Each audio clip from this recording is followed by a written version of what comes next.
Welcome to the One Hustle Show, where we're here to inspire, motivate, and educate you about other people's hustle in hopes that you can find your why.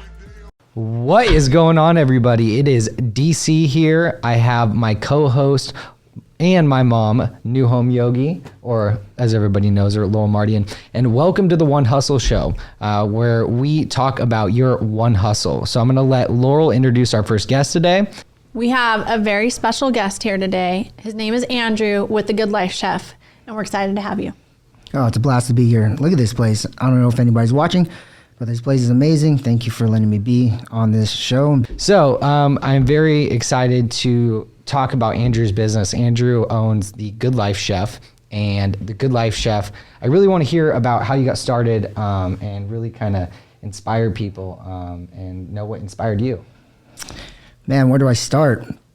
The inception of the idea came about, Tell them a little bit what Good Life Chef is. Oh, yeah, let's start there first. Okay. What is that anyway? The Good Life Chef is a healthy meal prep catering business that operates in the Las Vegas Valley, providing the people in it healthy, nutritious, balanced meals at an affordable price and delivered right to your door every Sunday.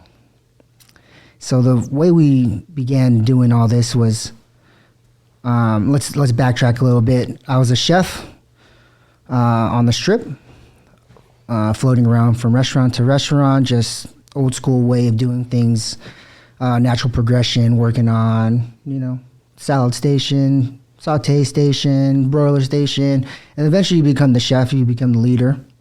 And that's when everything started to develop. Before that, I'm just a cook, right? And then I step into a role as a leader. I have to begin to look inward as far as how I'm treating people, strategy of getting people to work together. And by doing that, it really made me focus on myself and my thought process as far as, okay, what am I doing to better myself to be a better leader for these people? So that's when it started. Who were some of the leaders that really impacted you to do, make the step and start your own thing? Because it sounds like you evolved and grew out of that. Yeah. Eventually, like I said, you become the leader of a restaurant, and then you go, oh, wait a minute, man, I can do this for myself maybe, and everybody says that at first. But yeah, you step out of your comfort zone, you do make that leap. But people that really motivated me to make that leap were my friends. When we're in high school, they started a printing press company called Annenberg Print. And they're first entrepreneurs I've ever seen to actually just do it instead of getting a normal job. And they're all kids, they're probably 17 years old, 18 years old, 20 years old. And they turned their mom's living room into a sewing press. And then they had the manual printing press in the garage, and they just made it happen. It was a hustle. Yeah, they were grinding and just being scrappy with it. That's what I remember with those people. Another one was Omar Foster with Social City CrossFit. I entered his life at a time where his company and his business was already a big brand in Las Vegas in the CrossFit community. But he had a journey of, maybe 10 years when I finally met him. And it was already proven that he can do it. So that motivated me, inspired me to actually try to do something for myself. You saw them do it and you're like, damn, if these guys can do it, so can I, What year did you start the business? 2019. Yeah, DC, when I saw them do it, it showed me just to be brave and courageous. So in 2019, we started this business. I was a chef for Herringbone, and I was a very vulnerable subject because this is where a crossroad happened. I was executive chef for Herringbone, and I was hired on to be the executive chef. I don't know if people are familiar with being executive chef. You kind of are managing the managers now, and you have one person above you, and that is the executive chef. Excuse me, I was the executive sous chef. So nothing was getting done. The prison was being run by the prisoners, and I was hired in to be like a hammer. And if anybody knows me, that's really not my personality. I'm not really like an asshole type of chef. What's a hammer? Just be a real jerk about things. Oh, Get them. like fire people or? Well, they didn't have any like write-ups in place or any paper trails. So Oh, okay. I had to start implementing those type of. You had to be HR the things. disciplinarian. The disciplinarian, person that yeah. was the kick in the Yeah. ass to get things done. Sometimes It's hard, yeah. And then it became easy. It becomes easy to become a jerk. necessity. It's necessary. You have to. Well, at a certain point, like, because I came up and I have that old school mentality. Oh, to get this done, I just got to be like Gordon Ramsay style and just be a jerk and make you feel like belittle you. Trust me, man. I made these guys feel like really, really small around their peers, and it was not cool. So, long story short, it didn't work, and HR fired me. So that was the first time I ever been fired, and yeah, I was sad for 16 hours, and I woke up and I said, "This is it. I'm not going back to a job." I told Dee. She woke up. I told Dee. Dee's my wife, who actually works for DC Realty. Okay. Yeah, so she's crying, right? So Dee's crying. And I have Jim Rome, Zig Ziglar. I have them in my ear. I have... You're speaking crazy out of a book. Yeah, That she's like, what are you Napoleon talking Hill's about? in my head. Tim Ferriss is in my ear. Tony Robbins is in my ear. She's crying. I'm looking at her. I'm like, no, I got the tools. Like, I'm going to do this. And it's funny, like, you posted something earlier last week that said fail fast. And that was one of the things that all of these titans we're talking about, Zig, Rohn, Tim Ferriss, Tony Robbins, they all have in common is that they're failing like fast, and they're always talking about failing, like it's gonna happen. So I was used to that because I was constantly like trying to like do little hustles in the kitchen, like make food, or I was actually made this skin balm one time, side thing, but it failed terribly. So I was ready for this. All that stuff.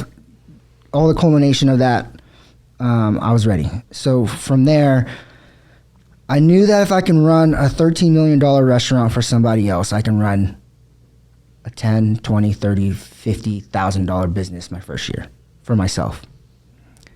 Getting money for the beginning of it was a little tricky, especially when you've just been fired from your job. But like I said, having the resources, I just was, and having the motivation from the people that inspired me, I just knew I just had to be really, really scrappy with the way I was going to get it off the ground. Did you take a loan? I did. I can only get $4,000. I got $4,000, and I kind of just, that kind of helped us just pay the bills. Oh, and okay. like for the first round. Get you to Honestly, the it was next like the first round, pay the bills, help me pay the bills for the next month, and get me through the first round of inventory and my food. Mm-hmm. And I just flipped it and just kept flipping it and then flipping it. And then, okay, now we're doing it. I'm in my house, like, well, let's backtrack. I did it properly. I got the business license. That was kind of new and unfamiliar. I got the license through the state. I got my health department all lined up. I got, and then I got my facility. And here's the thing with the facility, I really didn't have enough clientele to pay for that facility. It's a kitchen commissary, a shared kitchen. So at first I would just, I just had a cottage license through the health department, and we just cooked out of the house. Mm-hmm. And nothing changed. Nothing changed as far as the way I cooked. I scored this beautiful, like, true refrigerator, a Pepsi refrigerator, and we did everything out of that for the first 2 or 3 months. Damn. Oh, so this is like a short time span. Yeah, this is like, so yeah, I got fired March, and then end of April. You were cooking your first meals. We're cooking our first meals April. Damn. Wow. That's a hustle. Pivot fast. That's what he always tells me. You have to pivot. And then people would always ask, You have to trust yourself. Yeah, And that's yeah. the thing. People don't understand it. It's like, why are you doing this? Everybody fucking questions what There you you're go. doing Yeah. when you're doing it. They don't start understanding what you're doing until it's already done. Or until you're successful at or it. until you're successful, and then they're like, "Oh, that's so awesome what you're doing." But the same people that are telling you it's awesome are the same people that question you and told you, I "Why was are you just doing gonna say that?" that. And so Right talk when I about that. started, right when I started, it was, well, they got that condescending. How many meals you're gonna do? You know, like that's the first thing they ask. Well, No, that's how many pretty meals hard to do that. How many meals do you think you're gonna do? I'm like, let's hope I do one. I hope I sell one meal. And maybe 2, and then 4, and then 8, then 16, then But it's like 32, these then questions. 64. You see how that goes? And they go, they have like a brain malfunction or something. It's kind of like when you ask people what do they want to do with their life, or what are some of their goals, and they give you this like deer in the headlights look, and like, oh shit, even in real estate, a lot of these people, they'll do so well, or and they will just think that they know everything. Yeah. And you don't. Always be the student. Always be a student. I think, Surrender to the process. and they want to, I just think nascent. Remain teachable. Shout out Chris O. It's true. Yeah. No, I agree. That's why I'm doing this. I think there's stuff I've already learned from you and learned about you. I think is so cool, and I'm really excited that we get to do this and kind of dive into some of your success and your story. And I think it's crazy and it's cool. You really do have the hustle. You burned your ships. You made your move, and going through the process. I'm sure. Let's talk about who were the people that were like naysaying you, or there's any digs that were like, damn, I'm not sure if I should do this. Maybe like somebody that you look up to or something like that. Yeah, majority like chefs. I felt like it's not what they're saying, right? It's how you feel. Or what they weren't saying. You know what they weren't saying. You guys know.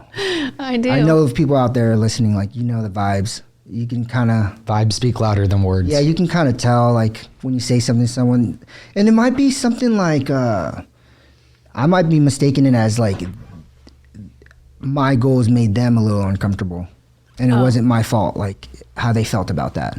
Oh yeah. And I still have issues with that, too, like, maybe I shouldn't say this to these people, even, like, my family or close friends that are just, like, really content with their life, and that's all good, Sometimes I have to kind of watch what I say because it's going to make them feel a certain way, or I don't know. What do you guys think? I still catch myself, like, I did Daniels and my numbers for this last year over the year before, and I was like, I don't want to share it.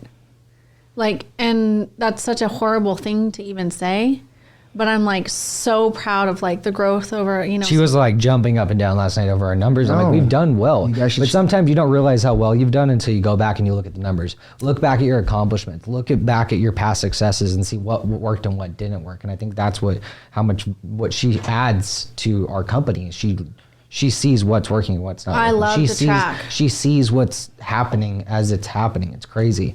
And having people with insight like that, then foresight, is super important in your business to have the right people. That's one of the things that I did learn in the corporate America world, because we were so numbers driven and we had to perform on a different number. Like, I was like, okay, we need to do this many deals per month. This is what we need to turn so I can make this much money so that we can sell out the development this amount of time. Because Right. we had like planning. And then when I became a manager, and we would plan for each development and how many sales that we should turn out of that neighborhood, out of the 66 sales agents that I had, who could I depend on to deliver those numbers to our shareholders? And I've turned that into our business where like I love to track. Like I ran through with our assistant yesterday, and I had us like make sure all the numbers were right, and like calculated the last 3 years over last year. And I calculate like what we were doing in June last year compared to the June before. And like even in pandemic, we did great, in that month, and kind of see where we can be more consistent. Because one of the things I learned, and maybe you can like implement into your business, is even flow. So like that you don't get like heavy, in some weeks. So like what even flow would be is like, I tell Daniel I want stagger the closings. Stagger the closings. Stagger your orders so that like Not overload yourself on one day, but spread it out where it's But more. like, do you have a slow season? Yeah. When's your slow season?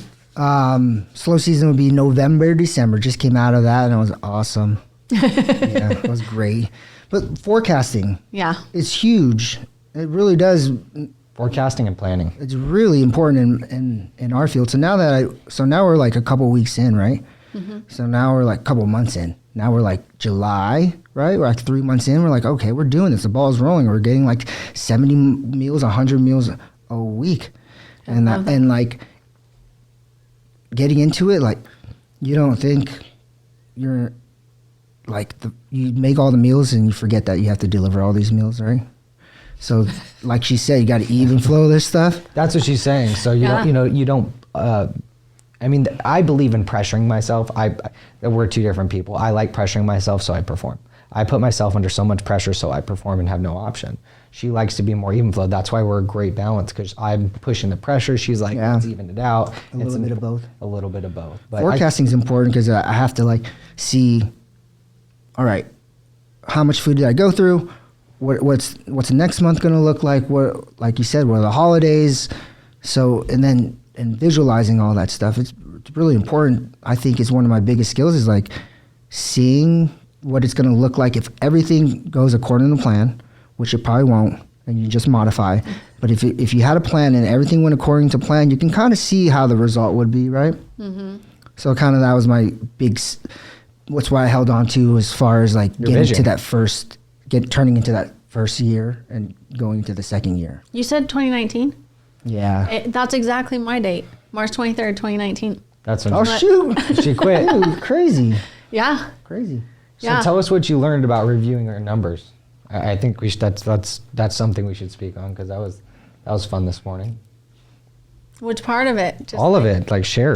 Yeah, the numbers. Like share what we learned. All of it? I mean, whatever you feel comfortable sharing. I mean, So the funny before thing or is the part after? about the What numbers about thing, percentages? Can we just do percentages? it's not even Oh, that. we It's about- doubled our numbers from last year. Okay, guys, doubling numbers from doubling in a business, doubling. doubling our personal numbers selling houses while we started a company, which is like starting on day zero. Like I've been an entrepreneur for a long time. I detailed cars before, then I moved on to real estate, but I've been in the entrepreneur space almost 9 years now. So like I've been an entrepreneur for a really long time, and like the cycle of like how long it takes to get good at something it's a long time. So being proficient at our business, our day-to-day business, and then moving on to starting, hey, let's start a whole new business that we've never done before and like start from day zero. That's what we did. And we were able to double our numbers. It was the most challenging thing we've ever done. And I got licensed to do loans. But and I got it created certified to this. teach yoga. And you see what it's done. It changed our lives. The more if you can, you must. The more you do, the better your life is. Yeah, I've no never one's heard gonna of some people, that they feel doing less is better. And the more I do, the more I realize I'm capable of doing. It expands my vision. It expands my network. It expands my bank account. It expands the way I feel about myself. And that's what life's all about, is expanding, I think. So I want to go back to Andrew's story. I'm sorry. I'm No, it's intrigued. fine. Okay, so Yeah. No, that's awesome. He makes it from March. He's selling meals by April. By July, he's selling 100 meals a week. Yeah, Crazy. Guerrilla marketing style. Yeah, let's hear about your Yeah. marketing. I Yeah, love I wanna marketing. hear that. Let's hear how you marketed for this. Okay, so our logo, Throw it up. it was made from a logo generator. Oh, really? Love it. Yeah, it was awesome. Like, how like Little Yachty got his name from a rap name generator. No, I didn't know My that. logo was made from a logo generator. That's how much of burning the ships, like, go, don't waste time, go, it doesn't matter, just go. Excuses. I think people create too many excuses instead of just fucking getting started. If you wait until the perfect timing to start, you started way too late. If you wait until everything's perfect. The saying is, if you wait until it's perfect to release it, Well, that's my saying. it's too late. It's too late. It is. Like, I wanted this studio. I mean, I was like, you know what? I'm not going to wait any longer. We're just going to do it. We talked Yeah. about it. Eddie, our video guy, is like, dude, order it. I'm like, done. And we did it, and it happened because I didn't see the overthink vision it. though. Yeah. And She then didn't once see it it. started happening, I was like, let's go fast. I need the table. I need it done. I'm ready to start. It was crazy. But he's the one that motivates me for sure. Like he's pushes me every day. Okay, so Marketing. we're July of 19. You do your logo from Yep. a logo generator. Yep, and I just put that on everything, and as much as I could with the money I had, I just put it on everything, let everybody know what it was called. Getting used to a new name and saying it out loud was kind of awkward. It's like, I believed in it, but it was just new, and I'm a new entrepreneur, and I'm not really a salesman. I'm a chef, but now I have to become a salesman. You are a sales now. I am a salesman, yes. Yeah. But then I wasn't, so it was very uncomfortable. I just was I knew that my friends needed to eat and that we all worked out together and that I had a skill that could help them. I had taken the same nutrition classes as they did. We're in this community together. We're all just trying to better ourselves mentally and physically. And I said, here's what we offer. We're here when you're ready. And then I would go to different gyms, and my friends would kind of go to different gyms too. So I'd kind of know other people there, and then I would do the same thing. And then I would go to other gyms, and you get the picture. I'm just kind of, I think that people need to really focus on what their customer avatar looks like, and really infiltrate those communities, build relationships with those people, genuine relationships with those people, and then give them value as far as friendship first, and then you can start telling them that you have this business. I think it has to go in that order instead of trying to sell somebody before they even know who you are. I think you'll have more success as genuinely making friends and see if your business kind of fits their lifestyle. Tell people what an avatar is. An avatar, a business avatar, is like what a typical person looks like, or what their income is, what their spending habits are, what their lifestyle's like, as far as how they live their life as well. So those three things are kind of important. 3 or 4 things are kind of important because it lets you know that there's other people that in the community that fit those metrics, and you can just market to those people, and you don't have to spontaneously pick people in the world. Though that was my problem. I used to try to win everybody over. Oh, that's huge. Yeah. You can't try to win everybody. It has to be that the avatar is like your ideal client. And that's what I think it is. It's like that perfect person. Where are they going? What are they doing? Where are they spending money on? What are the books they're reading? What are the movies they watch? Like all the way down to that. Like what fires them up? And then once you find your people, because I used to do this. I used to want to get everybody. I wanted everybody to get my client. And it was so draining because I would get so upset that this person wouldn't use me, and or I wasn't able to get that business. And sometimes just people, you have to align with the right people. You can't just want to work with anybody, because the people that I fought for, that I shouldn't have fought for, that I kept together when I shouldn't have kept together, and I knew that, were some of the most horrible transactions ever. And horrible the biggest lessons. And the biggest, but the thing is, like, I get upset about them, but then I also learned the most from those people, and learned the most from that because it made me never do it again.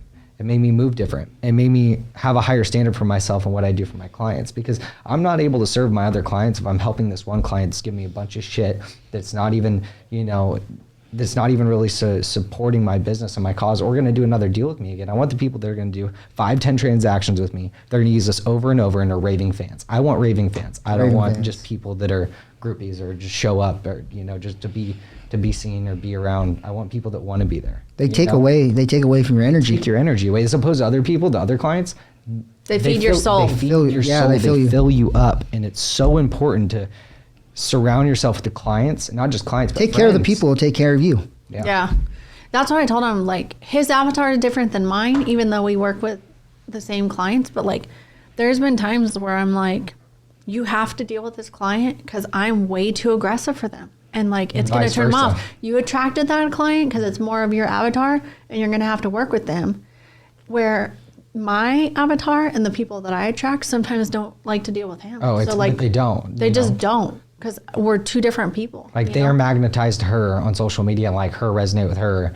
And then they see me and they're like, dude, who the hell is this guy?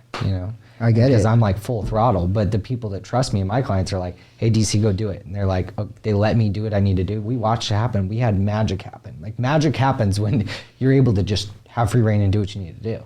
We just had a client that like started out as my client, and I sold him a brand new home, but he was ready to sell, and that's like Daniel's specialty.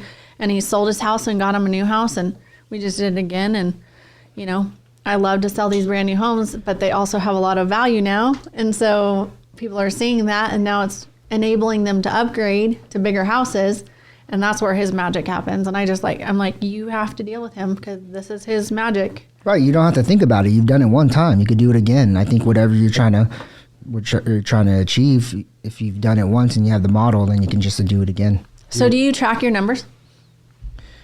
What do you mean? Like what you did year over year? Like how many Oh, yeah. meals, how much Yeah. money you made, Yeah. all that. Okay. So percentage wise, we almost doubled. So it was like 85%. So from 19 to 20. Yeah. So meals wise, we probably did the first year we did 10,000 meals. Damn. And then the second year, we just finished the second year, we probably did over 26,000 meals. And this year we're gonna do. You know we're gonna where go I crazy can this give year. you advice? You do not tell people Toot enough your own of what horn. you do. You don't. Like all this charity work and all these things you Tell do. people what you do for the kids and stuff. Yeah, I want you to talk about that. let's Yeah, talk that's about a that. big part. So that was, that's a big part of the growth, because Tony said that. He said that in order for him to help as much people, the amount of people he wants to help, he has to have a great foundation for his business. And I'm like, that's so true. If I want to help the amount of people that is in my head in the future, my foundation, my business has to be good. So that kind of motivates me to like get up every morning. I found a group of people. I aligned with a group of people. I didn't know what it was called, but they're called a Rotary Club. And I'm part of the Las Vegas After Hours Rotary Club. Shout out to them. Some of my best friends, they're so awesome. So they do service activities for the community. We all get together every Wednesday and we just share ideas, put our resources together, and there's cruise directors and presidents and board members on there, and they guide us. But before them, I was going to do this by myself. So, I was going to elementary schools and doing demos for Create a Change Now, and working with garden farms and doing things in the gardens for the kids, and they would grow this kale, and then I would come in and talk to them how to cook the kale, and they've never seen kale, and Help the kids grow the plants. no, they did. They grew the plants themselves all year with the charity Create a Change Now and Garden Farms. Yeah. Then they would bring chefs like us in to teach them about the vegetables that they grew. They've never seen kale or broccoli or anything like that. They've never seen a potato or a carrot, or they don't. You would think that That's so cool. normal, but they don't. So started doing that, and then my buddy, he's actually Kevin Wool. I think you guys know him. First title, Kevin Wool. He invited me. I said, man, you guys are always doing cool stuff. He's like, you got to come to our meeting, and I just fell in love. I was like, oh, I'm in. I'm totally in. And so my first year was last year, and my first big service activity was in December, and we cooked for 550 students. We, meaning me, and my team. Damn. Well, my team, they served it all. They did a great job. They set us up. They had a plan. They set it all up with the schools. The team did that. I just had to cook. It was easy. So we bring them mashed potatoes, real gravy, real roasted chicken, some blanched greens. Oh, because they're used to box stuff, right? Yeah, and I Wow. cooked it just as I would cooked it in a fine dining restaurant. I just cooked it exactly the same.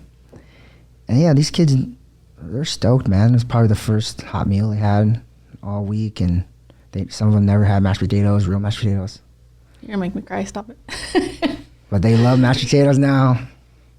Oh, damn. So we're gonna do it next year. We're gonna do it again. We're constantly doing stuff like that. So how many kids have you guys fed or helped? You did something else. Man, I used to drive around, dude. I used to drive around like during pandemic. I didn't want to partner up with 3 Square because I was like, those guys already have a bunch of food. I want to do it. And I partnered up with this elementary school that was doing CP Squires. I was doing assemblies for them. And then I was like, all right, I have 100 meals. I'm going to cook 100 meals. Can you find me 10 families that can use this food? And she spoke Spanish. She was a liaison, and she was like, she was so beautiful and awesome. She gave me an email, gave me the routes. So I would cook it like every month or two. I think I was doing it every month for a while. And then, I would take these deliveries, some of these homes, some of the budget suites. There'd be like 5 kids coming out of a budget suite. Oh, it was funny. One time, this kid opens the door. I go, it's food's for you. And he goes, looks at me, looks at the food, slams the door, and goes, nah, dog, I'm straight. How old was he? He was probably like 9. Oh my gosh, that's Nah, dog, I'm straight. it looked too healthy. He's like, no. He's like stranger He's like, what are you danger. trying to sell him? Yeah. Oh, Oh, He's okay. like, who are you, dude? So then I'm like, hey, like, Patrick, he was like a little skeptical, and she started laughing. Like, yeah, him and his brother are a little skeptical on things. Were they living there alone? I don't know. You didn't see any parents around? You never know. Never Okay. know. We'll leave that one alone. Yeah, so yeah. That's a big part of your business now, and that's something. So- It sounds like it fills your cup, and it's amazing that you help kids, and that. Dude, I live a good life, man. Honestly, like, you know me, I go golfing. Like, I don't need much. Like, I don't need chains and fancy stuff. I can go golfing whenever I want. But at the same time, I have a responsibility to this community for allowing me to live a life that I do. You must.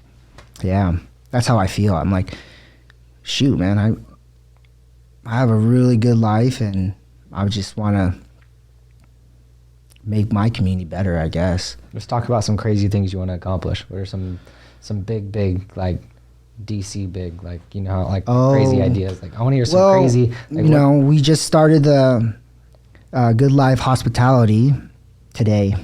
Really? Yes, Damn. today. Okay. It's a consulting group. Okay. Yes, so we'll be offering our services as far as consulting goes. We want to build on that. So teach other Teach other entrepreneurs how to yes. do what you did. Mm-hmm. Yeah, not only is we're going to teach them how to make a profitable business, we're going to also teach them how to make it manageable and scalable. So Okay. yes, that's How How where. do they get School in of Hard contact with you Knocks. for that? What's that? How do they get in contact with you? So you can call me. you can give your phone 702? number out. No, so it's today. It's literally, we just lifted it a couple inches off the ground right now. It's in the works. Okay. Something like that would be really fun to do, because a lot of people at the commissary, what's cool about the commissary is that there's a lot of businesses in there. And we're always bouncing back and forth, and it just seems to turn into, hey, Drew, what's, because, I come from running $1 million restaurants. Yeah, with School of Hard Knocks, you learned. You put in the work and hours and time, and putting those hours and time, you learn ways to do it more efficiently. You learn ways to do it better, and you can give people a time hack, and give them the relief of not going through those same headaches that you did. Right. And I think that's super important. That's what we do here as well. And I think that's amazing. You're doing that for other people. And I was going to ask, what would you recommend to somebody that's getting started like yourself and in the same line of work? And I think that's amazing that you're sharing with the community and giving back. So I think I really wish I think you should do that. I think you should find something that you're gonna take yourself out of the equation and build your brand around something that you're gonna care about later. And then from there, you have to be consistent with yourself. You have to hold yourself accountable. It seems like, because when you're an entrepreneur, no one really cares if you wake up in the morning. Nope. No one cares if you're going to show up. No, and people want to do this and want to do that. They get riled up, and then the week 2 comes and the 3 comes, and they don't want to do it. But you have to be consistent. You have to hold yourself accountable, and you owe it to yourself to do the things that you promise you're going to do for yourself. I suggest that people should legally open up business licenses right away. Don't try to do things. Don't do anything kind of shady. Pay your taxes. Yeah. Do it the right way at first. Do it the right way at first, and that will build a good foundation as far as getting you feeling confident about yourself and motivated to build off this business. What do you do when days are tough or like things aren't going well? I cry in the walk-in. I don't know. I just go to a dark place and just keep going. That's kind of what the exercising kind of comes into play, in the yoga and the meditation. And I mean, those things help me when it gets really tough. I'm like, man, I've been through really, really bad situations, like as far as physically. So like just pushing those extra hours, staying on your feet, keeping your mind alert for the last few hours has come from training physical exercise. Besides golf, what else do you do? Well, I know you come here and do yoga and you're way too tight and way too long in between. I need more yoga, less heavy bang bang CrossFit stuff. Golfing consumes my life, but I like to play the guitar. I want to start a band if there's any drummers out there. I like to play my bass, guitar, kind of like the music stuff. Kind of music's been that one thing in my life where I don't have to. It's not for anybody. I don't care. Like, I can pick it up for 5 minutes, rattle it around a little bit, get an endorphin rush, and it's not for anybody. It doesn't have to sound good. I don't care. There's no time limit. I can play for 2 hours, 5 minutes, 3 minutes. It's just for me. It's important to have those escapes that are just for you. Like, yeah, I love video editing, and I love the videos that we do, and it's turned into a passion project, and that's kind of how we landed up here. It's just like I just do it for me. This thing. Mm-hmm. So I think and it fills my cup. It's something. Yeah, it's like, loose. I do this. I don't do this for anybody, but me. But it's gonna help so many people because when you take care of you, everything else is right. Like for her, it's yoga. For me, everybody has their thing that kind of winds them down, and like I think yoga is really hard for me. And it's funny you mentioned that. Like the slow yoga is hardest for me because it's hard for me to quiet the mind. It's easy to do the hard stuff when I'm under pressure, and it's really hard. But when it's slow down, like in a quiet room, can you just sit there? Can you sit there for 20 minutes and just sit there, no phone, and just sit there? Sit there with yourself and your thoughts. Like that's some hard shit. That's the work. And I think that's a cool part about the yoga. And I'm so thankful that she kind of gifted that to me and got me in doing yoga because it exposed me for my weaknesses. And I was like, oh shit. Oh yeah. So yeah, I had one of my gurus tell me one time, because I would always go to like the hard yoga, the fast pace, the vinyasas, the power flows, this and that. And I was like, I don't like unheated. I don't like the slow yoga. And they're like, but you need it. That's the one you need the most. And so once I learned how to like sit with myself and, do the meditation and do the, yin practice and all of that, like it changed my life. Because like I'm go, like very high strung and. Yeah, isn't it funny the things that you don't, things that make you the most uncomfortable give you the most growth. And oh yeah. It's resistance. I think life is about that, right? Oh Even yeah. in business, you could take anything that you love. There's always something about that you can always transfer to your business side. I think that's a big one, the resistance. You get the growth. Like in golf, you learn so much about, life and being persistent and slowing down and like taking a deep breath. And it's like you transfer those things in other areas of your life. That's why those things are important. But have you not done that work, you might miss it and think you're the shit and you got all your stuff together, but you go into yoga and you can't do this. Well, why can't I do this? Well, what else am I doing like this that I'm not noticing? Now your brain starts looking for those things in your life, and then you start executing on those things. You kill that old self that did that. Yeah. And that's that's the personal development. Yeah, that's awesome. That's how you evolve. Yeah, that's great, right? Isn't it great? What's the one that you say about the slingshot? It's a slingshot method. Like when you see things pulling back, like when things are going bad, I'm like, it's a slingshot method. Like when things go back, it's because you're on a fucking slingshot. Tension. You're just pulling back, and the harder it gets, the further you catapult forward.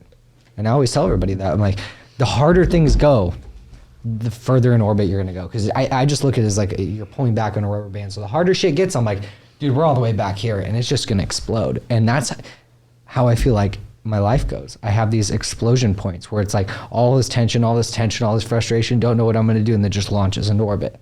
And then I go back, and it's a constant. And that's what I feel like I can the personal development like is. It's just these big leaps in business where you go from not knowing what the fuck you're doing to super competent in what you're doing, back to not knowing what you're doing because you realize you don't know everything, and there's always something to learn, from each situation, from each experience. When I'm sure you see that with your routes and your cooking and hiring people and all these new elements, and there's a lot of things that come into this where you get your ass handed to you because you have to start and be humble and say, I have something to learn here.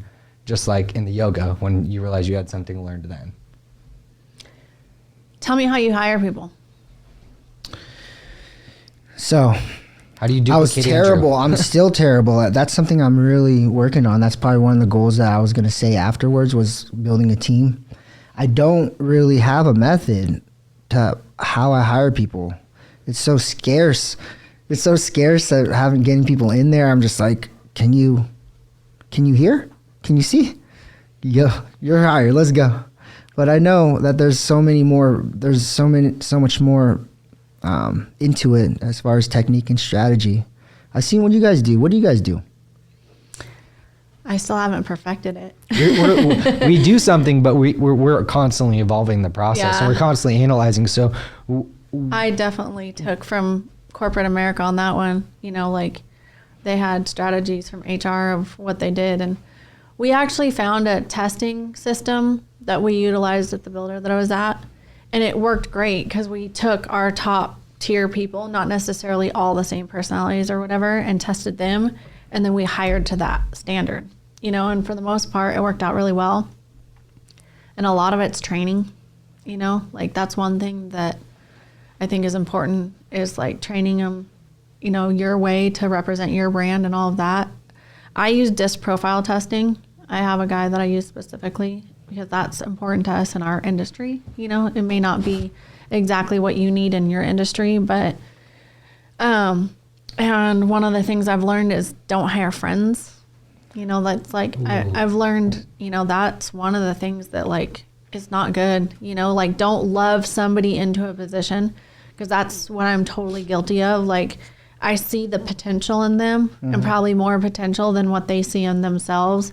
And I'm like heartbroken when they don't perform because they probably didn't want it as bad as I wanted it for them. So that's one of the new things that I'm implementing is just don't like, one of the things that HR used to tell me when I would interview for DR is, you know, don't prep them with the questions. Like, don't give them the answers to the questions that you're answering, you know?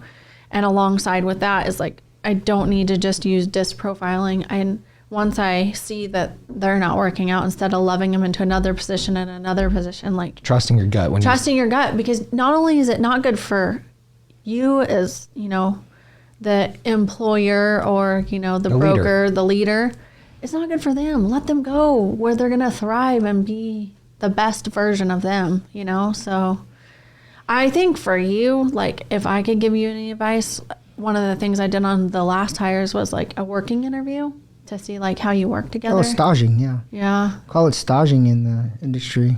Yeah. Many days, sometimes weeks, people work in restaurants for free. Yeah.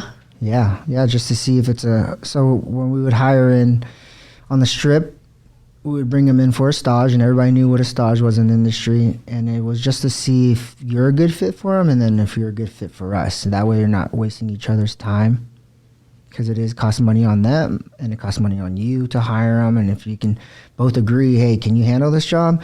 And they say yes, and then you go, is it good for you, or are you agree to this? And then if they both say yes, then I think it's a good fit, right? Yeah. I think there's something to be said for working for free. Yeah. Because you learn a lot. You learn a lot about a person. Yeah, I think I want to do that more this year. I just want to go in these like fancy, they probably love it, free labor. I just go in this, just play dumb. Kind of just go in there and help them. And then to learn from them? To learn from them, yeah. Oh, I like that. And to help them. They'll probably appreciate it. They have skilled hands in there for free, but they don't know who I am, right? All right.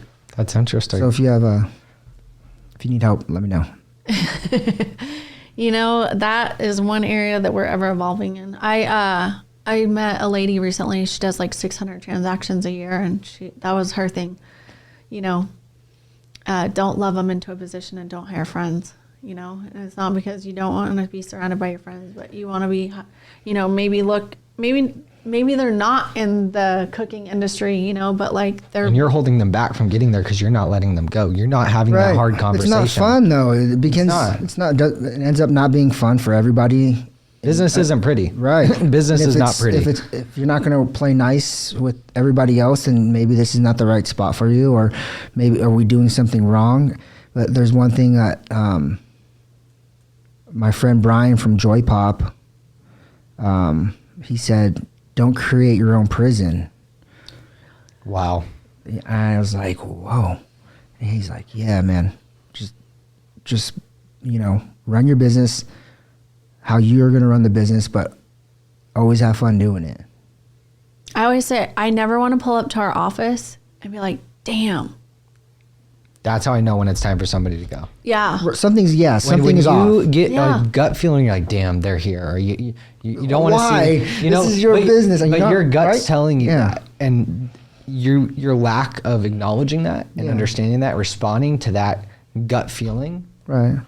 will put you in places that you didn't have to be in had you done it sooner. Yeah. Because then you're gonna have to go through all the stress and emotion by waiting to do the inevitable. Because you know what needs to happen, and if you don't do it, the longer you wait, it doesn't get easier. It gets much harder. It's more weight. It's a communication, right? Yeah, but I mean, I think people, you know, would wait too long to make those decisions. You know, and I'm guilty of it myself, and that's why I know about it. Because you know, So what's your 2022 goal? I want to build our team strong. We just hired Chef Caitlin. congrats. She's my friend, Still a big win. Still a big win. but I love her. To She's start. amazing. She's brilliant. She's smart. We're alumni at the same culinary school. We cook together at Wolfgang Puck Catering. Our life values kind of align. So now this piece is there. Now we can start building a team. I can start creating recipe books for training. I want to create standardized recipe books, so I'm not just saying it to people. I'm kind of cook like an Italian, you know. So a little bit of this, just like that, a little bit of this. Your ancestor will tell you to stop. That's why I bake. Yeah. That's how I cook. When you said that, I was like, is that a thing? Because that's exactly how I Yeah. cook. I want precise measurement. That's enough. I thought about doing. Bro, my food is just, it's always, because I know. I know. You just but, know but you stuff. can't mass produce that. It's not scalable. But Yeah. for me, my personal, that's funny. That's exactly how I cook. I think I want to start doing all my training videos on TikTok. You should. Just Dude, have like. your love it. TikToks crush it. Tell people about your tomato. Yeah, you can go Your follow famous us tomato. at the Good Life Chef on TikTok and go view my tomato. I'll show you how to dice and core a tomato. How? I Let's need let to them go watch watch it. it. Yeah, you guys go watch it. How many views does this tomato video have? Oh, it has 800,000 views on my tomato video. I have a damn tomato. I love it. 10-second tomato video. No, but I think I saw like fast food companies doing, this is how you make a chalupa. This is how you make a gordita in the behind the scenes. I was like, this is dumb. But then I started thinking, well, that's kind of brilliant, because now these kids or potential employees we call them kids, but potential employees can go log into a TikTok, follow us, we give them access, and they can just view all the recipes, watch them over and over and over again, take notes, and then TikTok, you can learn so fast on TikTok. I think it's so cool. Like, I wanted to learn about crypto. It literally was like crypto hashtag, this hashtag, and literally just sat on there for 10 minutes. I was like, now I know everything I you're need to know. TikTok certified. TikTok certified. And, I think it's really cool for people that watch real estate stuff. We have to use that platform smart. We have to be thoughtful of what we're presenting to the younger generations, because other countries are using that the same, or in that way, like they're using it more as far as educational than entertainment. I think it's educational. I think it's the most amazing educational platform that's came out. People just use it for something else, because the speed at which you can move through to the next thing is like so seamless. They got it down, and It's easy to use. it's easy. But the kids nowadays are so much smarter because they can learn so much more. They might maybe doing a bunch of, learning a bunch of shit that's just like TikTok dances and stuff that's like not actually valuable. But there's some stuff in there that you could spend 3 minutes on there and learn more than you could all day in a traditional school. And I think that's where the younger generations are going to do so well, because they can learn so much. It's just about staying focused, not getting distracted, and actually using it as a tool. And I don't think a lot of people actually look at it like that. So They say their attention, or most people's attention span now, is like 5 seconds. It's But 3. what I find 2 to is 3. so crazy. Our assistant's like half my age, and she like runs circles around me. I give her a project yesterday that I thought would take a couple of days, and she messaged me. in 2 hours, 3 hours, and she was just done. because Compartmentalize everything. Is that the word, right? They She's kind of just- they can store things in their brain, and they just can work moves so on boom, fast. boom, boom, boom. Yeah. 'Cause their brains But I think think it's that from fast. watching TikTok and all the screen time that they do. I mean, The world's going there. the Well- way they type and the way they're You have to like. put it into action, though. No matter how fast your brain goes, the people But have that's to the thing. still have to Going put it in slow the action. fuck down. I think people need to slow the fuck down. Like, Oh, who tells you that? you, like, because I do it too. It's like, but When does some he make things could've- mistakes? Sometimes some things podcasts could've are been- therapy, you know, for It's yourself. self-therapy, but sometimes things could have been saved for myself had I slowed down. And I move so fast. I just do double the work sometimes. I'm like, I didn't even have to do I that. know, man. But I like moving so fast because that's what fires me up is moving fast with know. speed and getting it done. But sometimes she showed me like it's inefficient. You missed that because you were going so fast. And you exhausted yourself. I exhausted myself. I put other people at risk because I was going too fast. Yeah. Can't be doing that. You got to slow down. My dad used to tell me, enunciate your words, slow down, you talk too fast, blah, blah, blah. And I'm like, oh my gosh, I've turned into my dad. When I tell him, I'm like, slow down. You wouldn't make mistakes if you just slow down. Like, why do you drive But I fast through a move so parking fast. lot? But I move so fast that I get to the mistake so fast that I get past it. And that's how I've done with business. I move fast. I take pride in the fact that I move fast because it's got me to the point. But there's also the times you need to slow down, and that's like all the time. Like, go fast, but go slow. So go Hurry up slow and when you're wait. doing things that are, detail oriented. But when it comes to making decisions, you have to make decisions quick. Yeah. I agree because You know? there's in cooking, there's a lot of moving parts, but there are certain situations where you have to slow down. Like you can move fast from here to there, but there's certain steps in cooking that they're the reason why it tastes so good. It tastes so good because you stopped at that certain level, or you Give us an put example. You put the butter at that moment. Okay, for instance, when we cook some of our sticky chicken, you can My find that. favorite. My You can favorite. find that on the website www.goodlifechef.com. The sticky chicken, sweet and spicy sticky chicken. So when I throw it on the grill, instead of blasting it full blast, I'll turn them off. It seems so simple to do that, but when the flame's on, the marinade kind of drips on it, and it smokes out the meat and kind of burns it too fast. But if you control the fire a little bit right at that point, then you kind of have a better outcome. That's just one simple thing that just came to the top of my head right Controlling there. the heat. I want to know Control. about Knowing the butter. when to turn it down. Oh no, she's stuck on the butter. You said butter, and she's like, "What has butter?" Can't believe it's not butter. Teach me the butter trick. No, I was saying because you're a baker. Yeah. There's certain Oh, yeah. times when you She likes baking. guess She's what when you do precise. croissant, you have to put the butter and fold it at a certain time. And what if you're making biscuits? The butter has to be super, super, super cold to be better biscuits. What's so funny is I've learned I bake better at night than in the morning. Oh, dude, she tried making peanut butter cookies. And ate it, I it fell screwed up the apart. butter. Dude, it fell apart. I couldn't figure out. I never mess up. I messed up picked these it up? and I messed up these. And it was both in the mornings when I was cooking. Yeah, because you're It's like you're my wind nocturnal. down. Let's Yeah, talk you're about that wind down. You're timing. nocturnal. Like some people, I used to be a night owl, and then I did this 4 a.m. thing where I thought it was a good idea to wake up at 4 a.m. and I was taking naps in the middle of the day and I was like falling asleep during the day. It's not productive for me to do that, Everybody operates a little bit different, and finding what your optimal zone is and working that place and unapologetically like, okay, dude, I know some people that work through the night. They're like, yeah, I wake up at 10 p.m. and I work till 3 a.m. and boom, that's my thing. And what's something like that for you that what's you know your what your time? optimal You time know is? your optimal time? I do. Sleep. I want to hear sleep and work. Let's hear it. Because if I don't follow it, then I become super grumpy around 9, 10 if I'm not in bed, and then I won't accomplish as much as I want to do. I'll probably snooze a little extra if I don't go to bed by 9 or 10. I like to wake up around at 6. 6. If I go to bed a little late, 7, and that's not good for me. Damn. Because I like to be up. And work days. You were up at 4 this morning. I Yeah, work days 4, 5. Because we'll go back to that vision thing. If everything goes according to plan, then the result will be good. Sometimes I do the math in my head and I go, I'm gonna need 3 o'clock, because that means that I'll be working till 10 p.m. if I don't utilize 3 a.m. And you'd rather be up at 3 a.m. than up Yeah. at 10 because you're done at the end of the day, Yeah, right? Dude, That's me. I get pissed. I will not go to the gym if the sun is up already.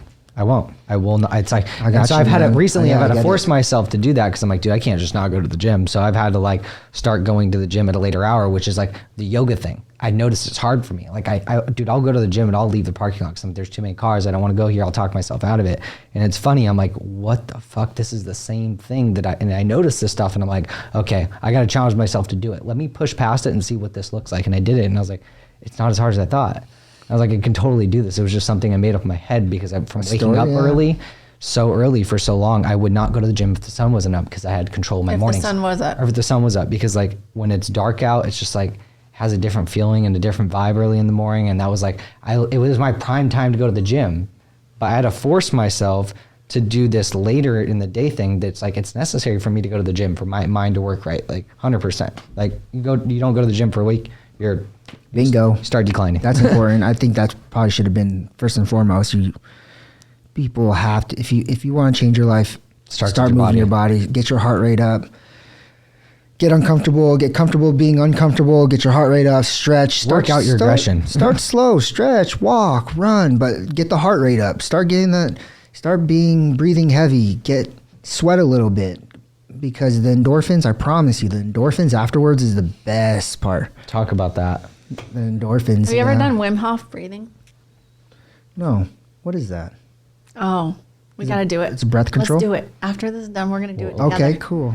But talk about working out and like what you notice about how, life. Oh my gosh. You learned some huge life lessons. So the 28th, I woke up out of bed. Drunk. No, drunk. Not drunk. Not drunk. Like hadn't drank a drop of alcohol in a week. And I like stumbled out of bed. I couldn't get my footing. And I was like, oh my God. You know when you were a kid and you'd spin in circles and circles and circles? That's what it felt like. So I literally got down on my hands and knees and called Daniel and I was like, I think something's wrong with my blood pressure or something and I just need a glass of water and I can't even walk downstairs. You got to come to my house and bring me some water. I'm on the floor. She's like, a phone and I can't get up. I'm like Life Alert commercial in my head. She's like... And so, I don't call him unless it's an emergency because he does not deal well with like catastrophic situations. Traumatic. Like he does not deal well with it. I don't do needles. I don't do doctor's offices, and I do not do emergency situations. I'll pass out.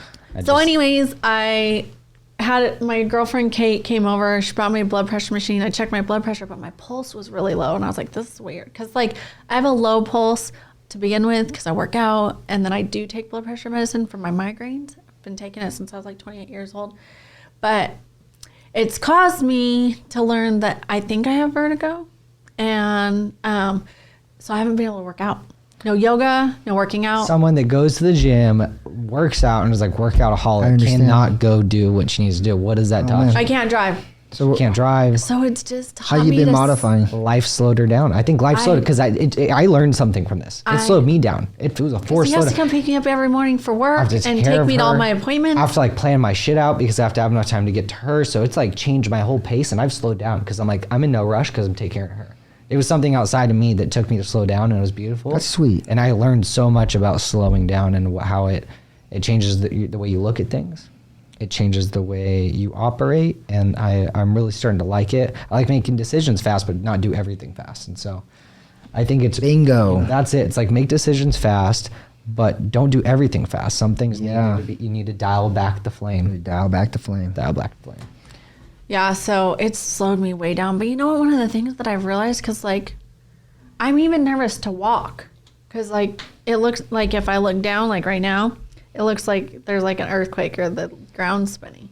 Or if I turn my head to the right a little bit too much, so I'm like, I don't even want to walk. I need somebody to go walk with me or something like that because I don't want to like end up on the ground or something. But I'm like, I feel like 100-year-old woman right now. She's like, how do people not work out? Like how do people like they have to feel horrible in their body and I feel like that's the reason it. Most people feel like shit. Is because they don't work out. If you never move your body, you're probably achy. Like, dude, for me, like not doing the whole working out thing, like I started feeling like shit, and then I go back to the gym, like I feel better. What a coincidence! It's funny how it works, right? So it's really important, and I think watching her do it, it's like you appreciate the little things. We were walking by somebody in a wheelchair. I was like, she was super upset one day. I was like, you know what? I was like, I'm so tired of feeling like I'm in jail. I can't go anywhere. I can't work out. I can't get my coffee. I can't get my tea, blah, blah, blah. And I was like, dude, you realize there's people can't walk right now? You should be thankful. You should be grateful. We have an amazing life. It definitely humbled me. And it's like, you got to be grateful for the little things. That's what this taught me. Like, you got to be grateful for waking up every day, healthy, where you can go do what you need to do. You got to be thankful for every day for the little things, because if you take them for granted.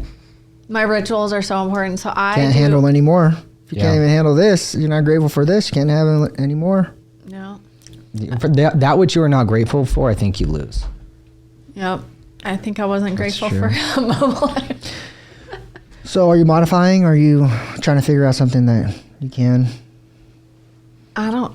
You know what? I thought about it. I'm going to do Wim Hof with you. Because Okay. I'm telling you, I think breath is the secret sauce to life. Oh, sure. People don't realize like how much you shallow breathe, and like yoga is breath to movement. We'll put the Wim Hof breathing link in this video. It's like a 2-3 minute video. It's amazing. We did it at a listing appointment No, one I time. did it, and I By we, I embarrassed mean him. she embarrassed me, and one of my clients almost passed out. She was having a panic attack because she doesn't know how to breathe. Most people don't know how to breathe. So I was like, we're going to do Wim Hof. So I literally turned Wim Hof on my As I'm phone. trying to get him to sign the listing paperwork, she's like, okay, no. Okay, just move that over there. Can we do breathing? Let's do breathing. She's like, I'm like, dude, she's serious? She's like, hold your breath now. I'm like, hold my breath. I was like, she's like, we're watching a 1 minute timer going on, telling us to hold my breath. I'm like, I can't hold it for 10 seconds.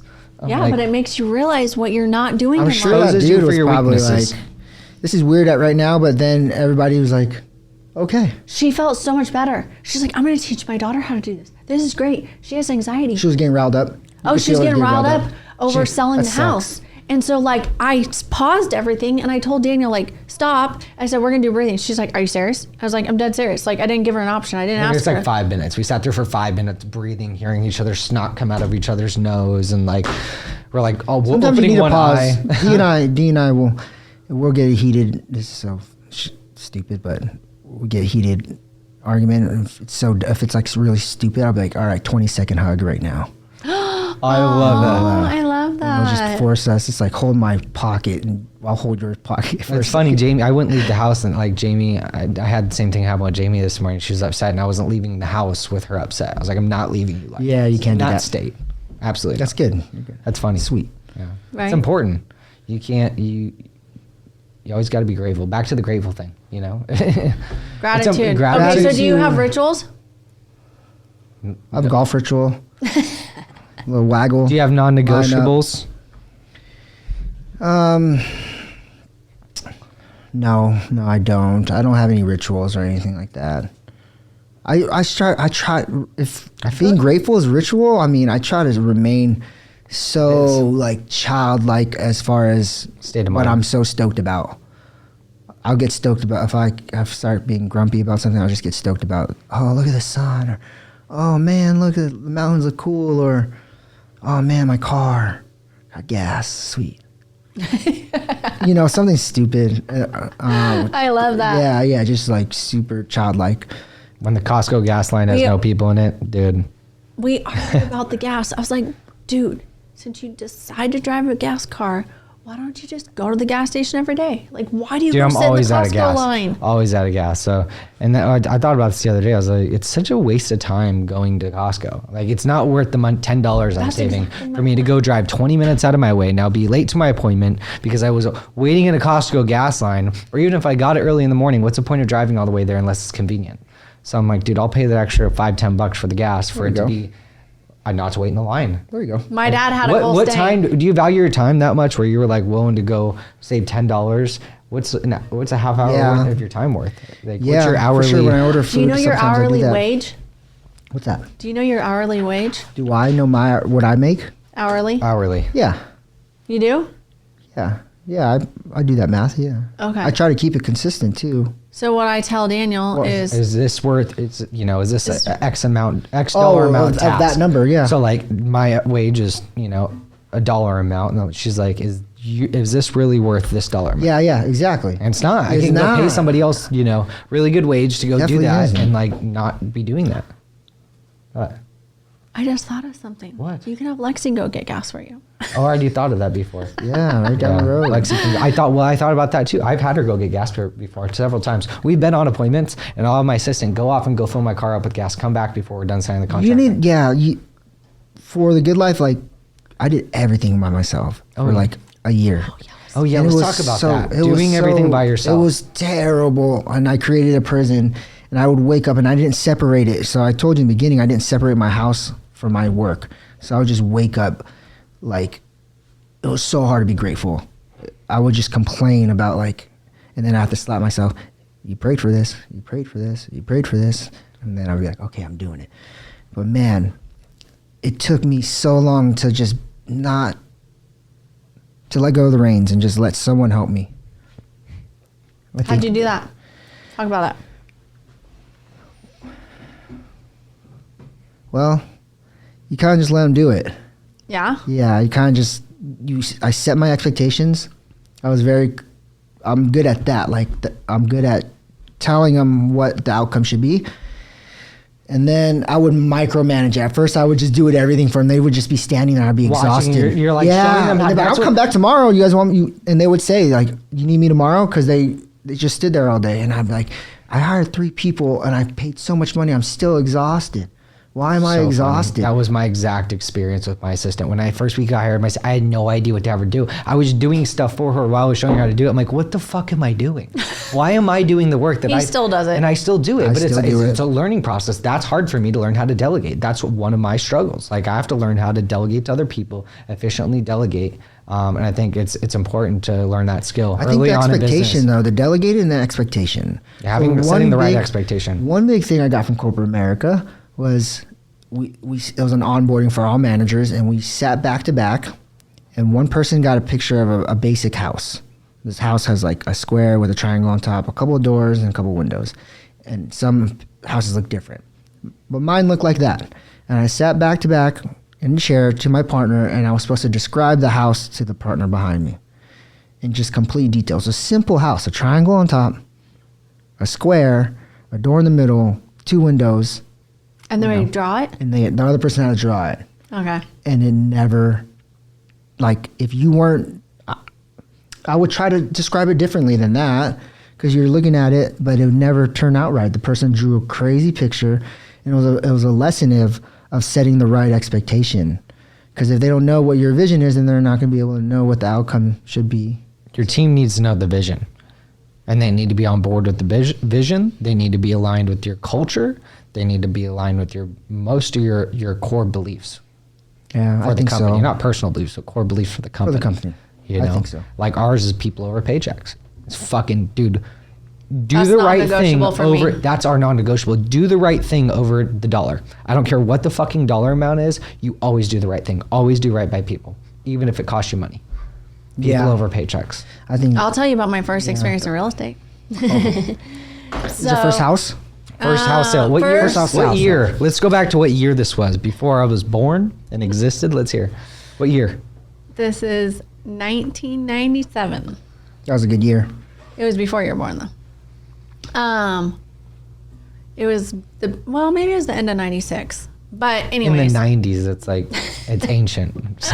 It was good times. So I listed a home, and my seller wanted to keep her refrigerator, washer, and dryer.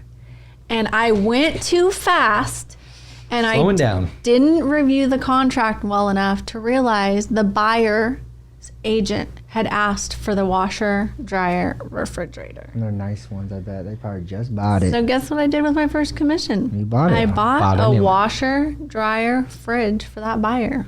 That's integrity. That's amazing. School hard knocks right Yeah, there. I mean- One of my first real estate deals, I actually went to mediation, which is like one of like, Never been. she's never been, how many years in the business? 26 years. Never been. My first deal, go to mediation, which is like, goes up a step before court, like a lawsuit. And I'm like, really? I mean, like, that's how my first deal went.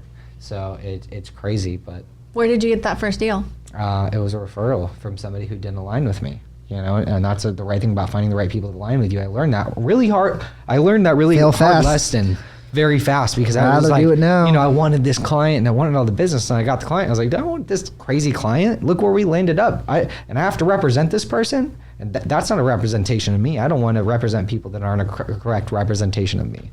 You know, Some of those systems get created because of the mistakes, though, absolutely. right? All the systems get created because of mistakes. You move Right. differently.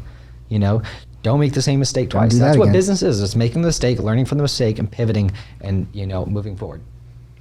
One of the things I did when I started with DR, I would read my contract every day until I had that contract memorized. But I did that because I had learned the hard lesson, because the real estate contracts that we you're use gonna let it in happen. resale are different than builder contracts. So I knew my resale contract when I went into the builder business, but I didn't know their contract. And I was going to know that like the back of my hand. And that's one of the things Because of that. because of that. I still implement that. I tell my agents when they start with me. What if you would have lost more money later on? Oh, if you didn't? I know. But Or that's, like a job or something else. no. But it instilled that value in my life that I pass forward to everybody. I'm like, read your contract. When the contracts change, read that contract. Know that contract. That's like your. I know, right? They just think that you're saying it. Sometimes people think you're saying stuff like that just to say it. You're like, listen, man, I made a lot of mistakes. Yeah.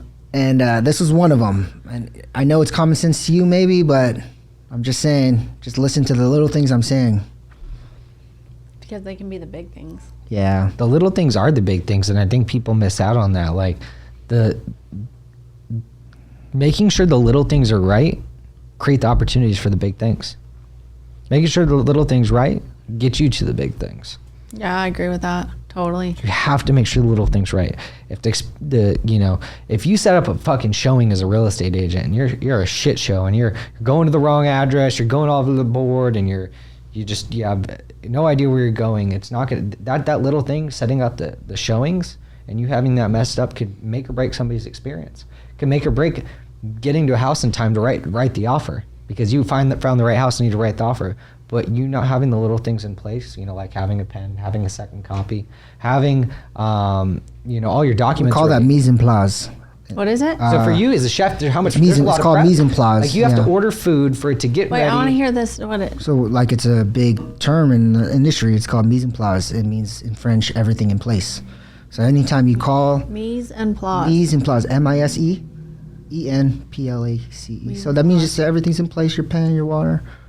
In our situation, when you go to a restaurant, that's their mise en place is in front of them at their station. Oh. That's why they can just execute. Boom, boom. I love it. I love it. Mise en place. Mise en place. Mise en place. Everything in place. I like that. Wait, write that down. Mise en place. Anything I can always learn. Man.